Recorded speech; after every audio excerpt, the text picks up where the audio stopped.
Jeff Brazier, thank you so much for joining the Integral Chat. I'm really looking forward to speaking to you. What I wanted to start with really was the football part of your life, because not many people would either know or remember that you started off as a player and you played for Leyton Orient, you went into non-league.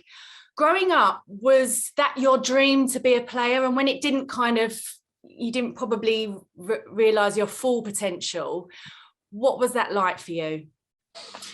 It was always my ambition. All I ever wanted to do or be was a player after school every day. I was over the fields playing in the goals with my mates. It was an absolute given.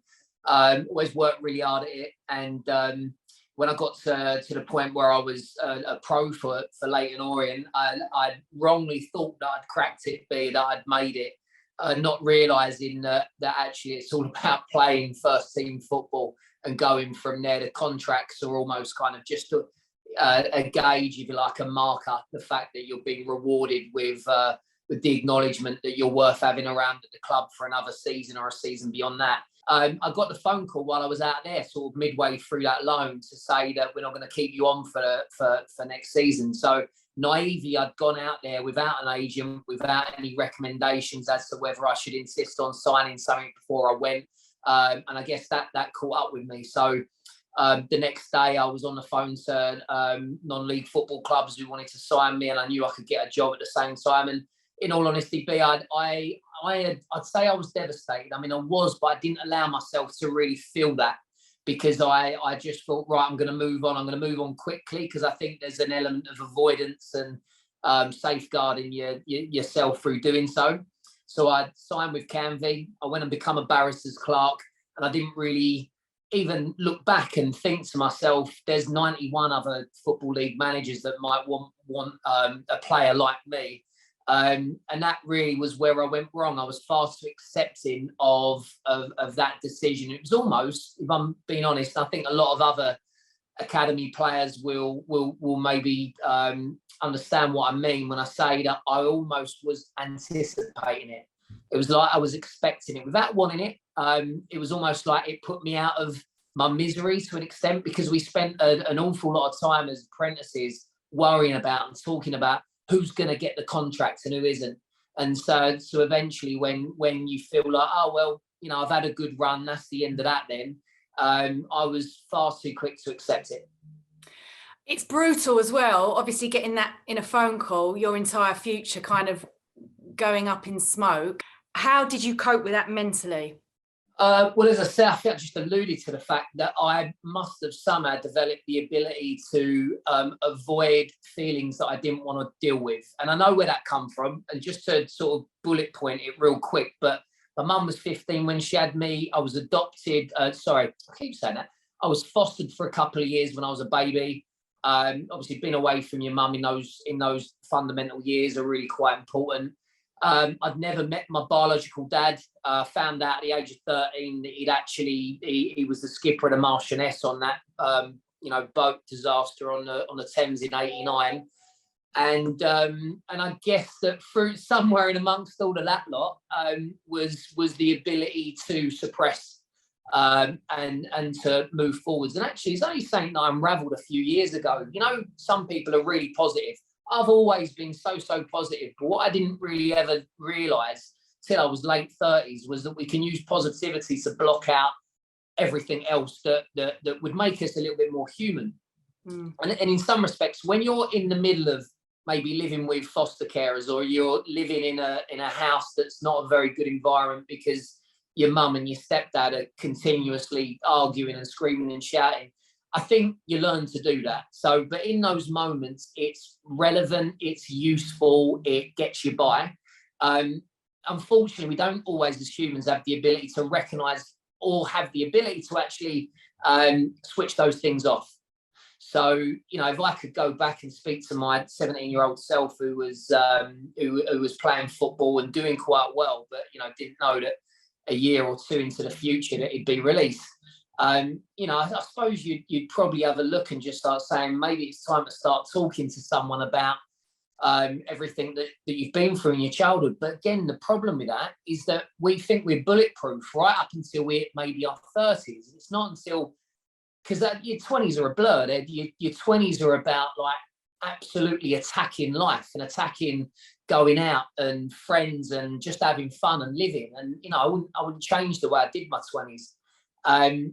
But as I said, having had the therapy now and having had those conversations for years and knowing what I've got from that and what I've been able to unravel and let go of and release, I know if I was having those conversations when I was playing football, that would have made a significant impact. So I've always wondered, really, from a safeguarding point of view, I know clubs are much better, and I know the bigger the club, the more members of staff there are around your safeguarding. But I would have loved there. It was impossible. You can imagine Leyton Orient, I think there was a League One side at the time, having someone who's there to talk to you about your mental health. It just didn't exist.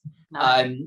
Coaches weren't equipped. They weren't trained to look at the situation from a person first, player second scenario. But it certainly shaped the way that I parent, and it shaped the way that I coach, both the life coaching and also the football coaching side as well. So then you ended up going into reality TV, went on Shipwrecked, didn't you? And you were sort of thrust into a completely different world. Were you prepared for what came after that? That just felt like an opportunity to do something that sounded really cool. But you're right, 2 years after that, it led to me doing my first presenting job for T4, which was something called Dirty Laundry with June Sarpong, and other things followed, and a lot of it kind of just swept me along with it. It's not like I was sitting there strategizing the next 10 years of my career. But again, you're 20 odd, you're not in that mindset whatsoever. So yeah, I've been swept in all kinds of directions, to be honest. It's not until maybe the last maybe 5 years that I've started actually taking control of my path, if you like, which is why I've switched into going back into football. Yeah, I mean, that was 20 years ago, wasn't it? And reality TV was completely different to what it is now. When you met your ex-partner, Jade Goody, that kind of put you into the stratosphere again, didn't it? How do you look back at those times? Sadness, a lot of it, because I know that I got what I was asking for in terms of I knew what that relationship would entail. I obviously can't regret it for a second because it gave me Bob and Fred. Bob, who's in the bedroom above playing loud music, trying to text him to get him to turn it down. But look, they're 17 and 18. It's what they do. Exactly. But yeah, I suppose I look back and just think, wow, what a whirlwind that was. What a difficult situation. I mean, I think when you've gone through difficult stuff in your childhood, stuff that you didn't control, it's not unusual or uncommon for us to find difficult situations and gravitate towards similar situations in your young adult life. And I definitely did that. I definitely found as much trouble and as much stress, really, that I could probably find for myself. But yeah, again, this positive persona, if you like, of I can deal with everything. I can use positivity to get myself through, and it did. You know what? 95% of it probably did. It's exhausting thinking about it now, but the only bit it didn't is that I thought that I could help Jade, as you alluded to. I thought that together we might be able to unravel our stuff, as a couple. And I had to admit sort of defeat to that one. I had to sort of I learned the lesson of being helpless, in that, you can't, you can try and help people, but you can't change them through your own free will. That has to come from them. So yeah, it was a real difficult chapter, to be fair. That was a difficult one, especially as we all know how it sort of ended up with me bringing up the boys for the last 12 years, sadly, because they lost us. So yeah, it again, just I never really sit to think too much about how much I've had to sort of I've had to wear on the shoulders, as it were. But yeah, you do it out of love, obviously, for the boys. That's always been the motivator, the driving force. But it is nice. But what I will say is it's nice now where I can see that they're getting to an age where they're starting to become independent. And it's almost like for the first time in 20 years, maybe even longer, I've been able to just relax a little bit, and just breathe a bit and think about myself a little bit more. And that's really nice. Obviously, Jade had her difficult upbringing like you did, like so many of us did. And I lost my dad. This was in 2003. And my younger brother was 16 at the time. So as much as the grief was awful for me, and I still live with it, it doesn't go away. You just learn to live with it, don't you? But my grief was so much more for him, because it was such a formative time, and I knew how long he was going to be without my dad. So with yourself, obviously you're grieving the loss of a partner and the history that you had together, but how difficult was it for you dealing with the grief for your children, because you knew they would have all of this life without someone who was so vital? Yeah, well, firstly, speaking of my own grief, certainly in relation to Jade, I think I buried anything that I had, any grief, if you like, because I just justified it with, well, I've been with her for 3.5 years, so it's not my loss, it's theirs. And actually, I even defined it by saying I caught myself doing that. And it's funny, it's an old habit of mine, but yeah, I focused entirely on the boys. Not giving myself any sort of time or space, if you like, to consider, well, what about me and how I feel. And it probably wasn't until 7 years down the line, I reckon, maybe a little bit longer, until I realised that actually, you know, there was a lot of emotion in there. Some of it would have related to Jade, you know, regardless of our relationship, when the fact that you brought 2 children into the world together, you know, it's the most precious thing to both of us. And I know how much it meant to her to be a mum and to put right some of her own issues from her childhood by basically, you know, giving these children everything that she could possibly have done. And for that to be denied of her, but also for them to be denied of their mum, you know, is devastating whenever you think of it. How can you not get particularly sad about it? But I suppose, yeah, I did that thing that I described earlier, in that I just faced forwards and I was like, right, I'm going to do this, and I'm going to be positive, and I'm going to be brave, and I'm going to be the solution. I know I'll be the solution. My language in the early stages of it was, I'd like to try and get these kids through their childhood as unscathed as possible. And when I look back at that terminology now, it's really naive. You know, because ultimately there will always, grief and loss will always leave its mark. And so I didn't know whether I was thinking that I could maybe, you know, bring them into their young adult years without any issues, without any sort of baggage, or I didn't really know what I was saying or what I was thinking. I just had a can-do attitude. And again, I'll be honest, that really helped to an extent. But I wish, again, after a certain period of time where you could turn around and say, are we coping? Are we managing? Yes, we are. We are coping. Right, relax a little bit now. Be a little bit more human. Invite those negative emotions in, because they're there. You know, stop sort of denying them the right to just coexist in the same space as all of the stuff that is going well in your life. And pat yourself on the back. Like, tell yourself, you've done a great job. You were there for the boys when they needed you. What a wonderful thing to be really proud of for the rest of your life. But I didn't. It was always, I forgot to relinquish. I forgot to let go of that pressure.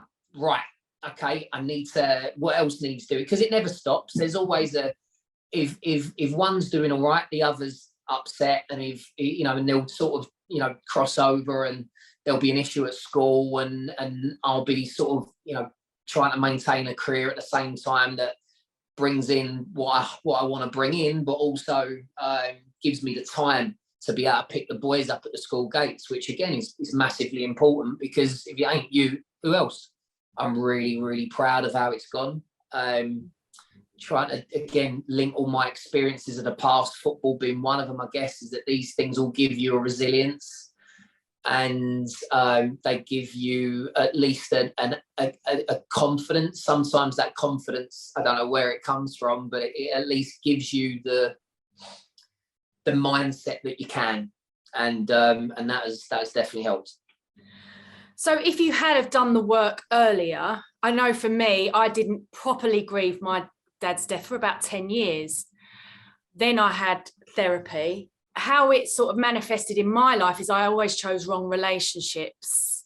How would it have been different for you then if you'd have done that therapy earlier? Would you have just felt better in yourself?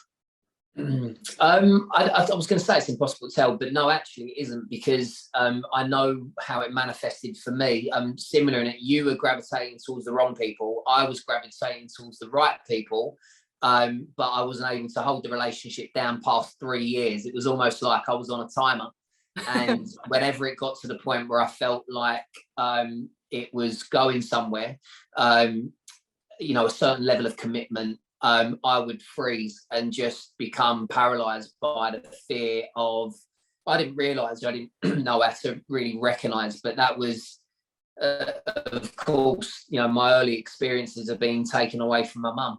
And that stays with you actually for as long as until you actually, get that therapy and get that work done, because otherwise I'd still be scared to be in a relationship. And it's hard to say that, because you like to look at it as though you're an accomplished adult that has done quite a few things in his life, but to be scared of something that isn't really a threat, is like, it's a horrible thing to carry around with you. So I'm glad that at some point I managed to, it's called reparenting, the work that I did, and it was really about scooping up that little Jeff and the memories and the experiences that he had when he was very young, and to just kind of make sure he knew that everything was going to be all right, and that you'd look after him. And as that eases off and unravels and unwinds, then actually you start to see the difference in my relationship with my wife now, and how I'm able to cope with certain situations like you would consider a normal person. Such a dangerous word, normal, isn't it? But anyway, it really has improved life significantly. So if I'd have done the work then, it's interesting to think, if I didn't have that hang up, then you'd have to say that I'd be playing football for the right reasons. I was playing football out of fear, actually, at a point, without realizing it again. But my stepdad had taught me that if I didn't play well, I was in trouble. And so you go out on the pitch, and as I say, instead of it being about, if I score an hat trick, I get a tenner or something like that, whatever the incentive might be, or I'm doing this because I enjoy it. It was, I better play well because I don't want to upset someone, and it's just not a good motivation at all. I think in that generation, I think a lot of our stepdads probably would have adopted that trait just simply because that was their way of showing that they wanted it for us and cared for us. But it didn't, for me, it didn't do me any good. If that weren't there, I guess you'd have to imagine that you're sort of playing football for yourself for the right reasons, and a lot would be really different. That's why I think it's really important that if there are players that feel like they've got limitations, whether it's because of childhood experience, or a lot of it can be self-imposed, it can be for a number of reasons. You might have lost somebody, then unraveling them must be a priority, because only then will you, I think, understand your true potential as a football player, as a person generally. Why leave it until you're 40 or late 30s like I did? But then I understand these things come around at a certain time. It takes its time to present itself as something that you've got no choice anymore. You've got to do this, otherwise you're going to keep letting good relationships go. Yeah, absolutely. It's completely changing now, thank God, the culture around talking, especially over grief or relationship issues and stuff. I mean, you have kind of really embraced doing that, and now you want to help others. You've written a book, The Grief Survival Guide. You're also doing some workshops, I saw on your Twitter now, about positivity and stuff like that. Why was it so important for you to pay it forward? I went into life coaching 7 or 8 years ago, just simply because it interested me. I think I've explained my childhood, and when I was young, I used to probably spend more time thinking about human behaviour, certainly of the adults around me, than most kids would have had to have.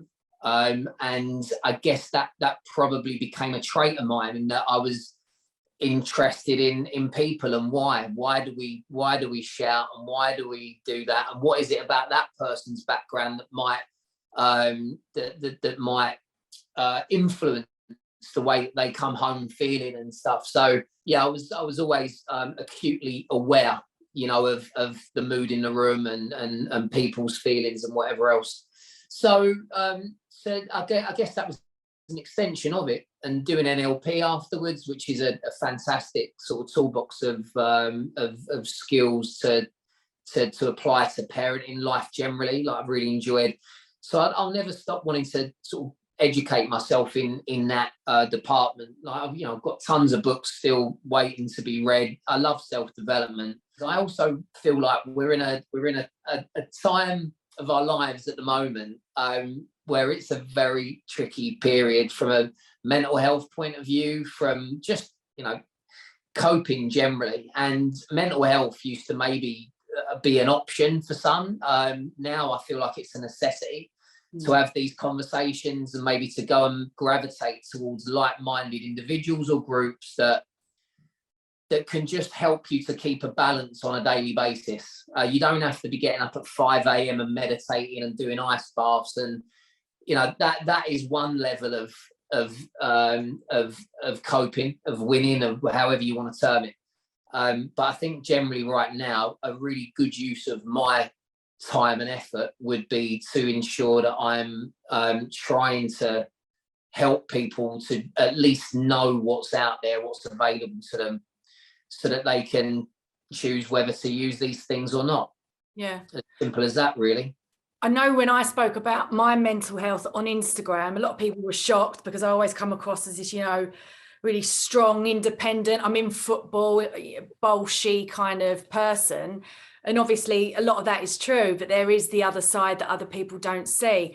And when I did that, I can't tell you how many people, mostly men, opened up to me talking about their own mental health, and some of them were quite desperate. And on the one hand, I was so happy they were trusting me with their stories, but on the other, it's a lot to kind of take on other people's hurt and pain, and try and help them with that, because I'm an empath in that way. And it's good that they're talking, but also it's hard. You can't help everybody. And I think with this pandemic situation, there will be an epidemic of mental health issues. So how do we tell the normal football fan who messages me to help themselves? What would be your advice?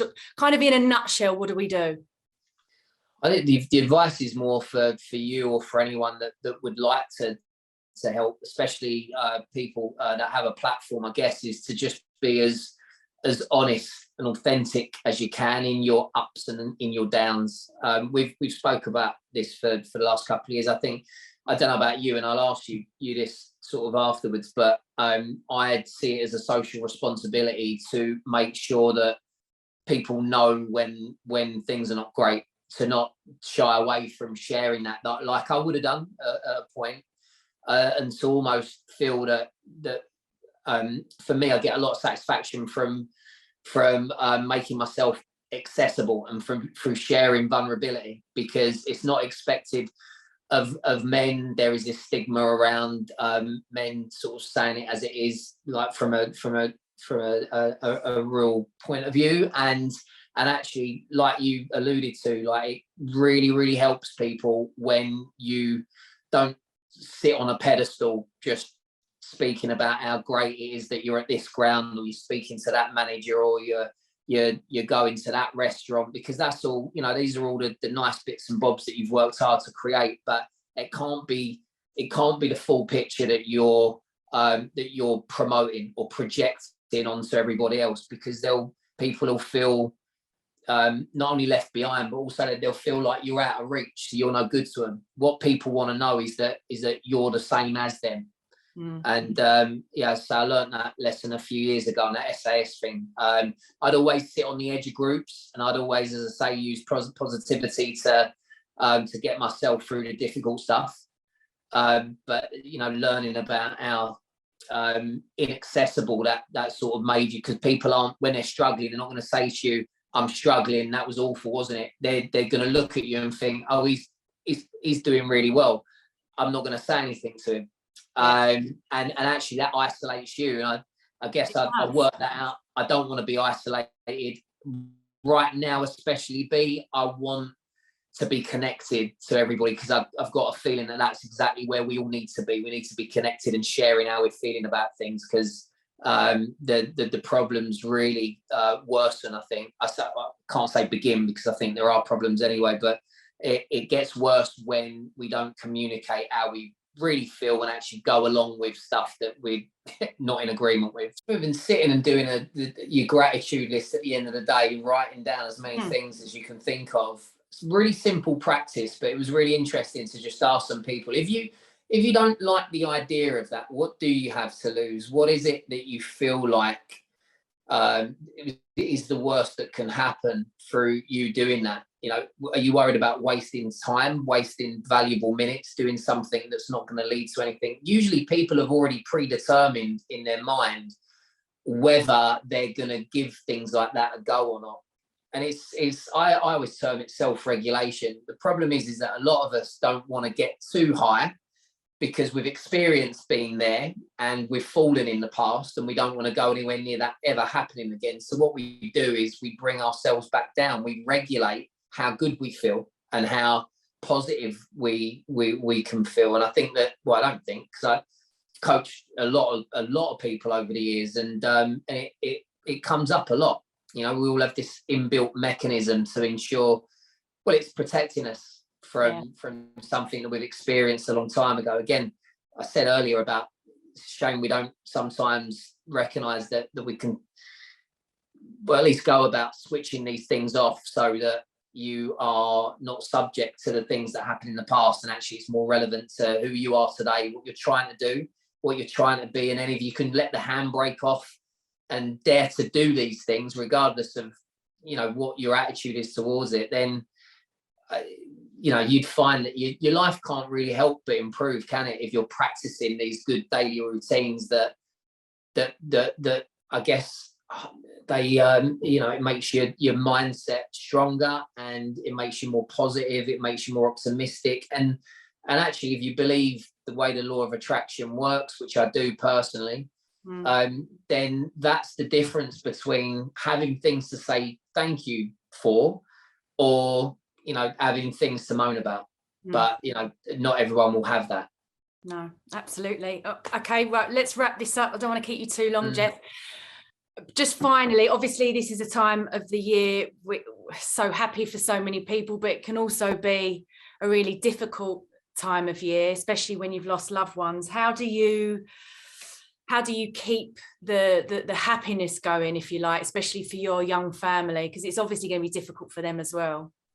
Yeah, I dislike Christmas, in all honesty, and I think I learned to dislike Christmas when I realised the first Christmas without their mum. I tried to make it big, and hopes that would somehow compensate. It's ridiculous even saying it, absolutely ridiculous. And I probably still didn't quite get them. I probably went in again the Christmas after, like, maybe this time it's a little bit longer now. No, the day ultimately belongs to grief, because like most special occasions, it's the day when it's most obvious to you what you don't have. And there's no amount of materialistic sort of presents or traditions that will ever really cut through that. So what I learned to do on the third Christmas was make the day about mum, or at least the very first thing that we did was release balloons. And we made it about mum. We'd walk along, I don't know, we'd just go for a walk. We'd don't worry about presents or anything like that. So there's no one's faking anything. We're not hoping that somehow this Christmas will be any different to the others, you know, not being ignorant to it. And actually what that does is it grants permission for the boys, for us as a family, to enjoy the rest of the day respectfully, because we've already given a nod to the most important thing about their day and how they feel about that particular day.